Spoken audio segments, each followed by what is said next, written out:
En France, dans le secteur du tabac, Philip Morris est leader avec 41% de part de marché. Philip Morris emploie 300 personnes dans l'Hexagone et c'est environ entre 30 et 50 postes de chargés du développement commercial qui sont à pourvoir environ chaque année.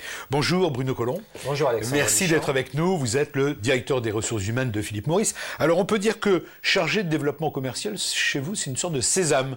On démarre avec ce poste et puis on peut y faire carrière, c'est ça? Oui, tout à fait. C'est un premier poste. C'est un premier poste qui permet de faire valoir des qualités de performance, d'autonomie, de développement de nos activités, qui permettent à un candidat donc d'aller chercher de la part de marché chez nos concurrents et qui ensuite peut déboucher vers une carrière.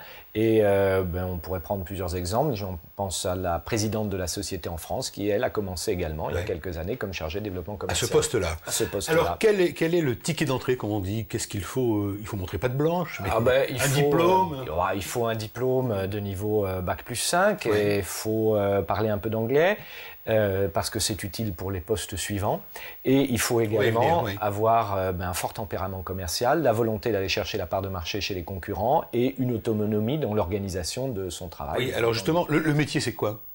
Alors le métier, ça consiste à avoir une partie de nos activités, à aller voir nos clients et à assurer la présence, les débitants de tabac, et assurer la présence de nos produits chez ces débitants. C'est une activité qui est accompagnée, bien entendu, par un management de proximité et par une politique de formation très dynamique. Alors, je disais 20 à 50 postes à pouvoir dans toute la France, bien sûr. Alors, progression, c'est ce que vous offrez, c'est ce que vous promettez, c'est un groupe international, c'est pour ça que l'anglais est important. Alors, c'est pour ça que l'anglais est important. La progression, elle existe. Tous les ans, on revoit les desiderata de carrière et les possibilités de chaque salarié du groupe, et on a effectivement de nombreux exemples de progression. C'est un poste d'entrée et ça débouchera vers une carrière, nous l'espérons, pour les meilleurs d'entre eux. Merci Bruno Collomb. Pour en savoir plus sur les postes à pourvoir chez Philip Morris, rendez-vous sur le site d'offre d'emploi mediarh.com.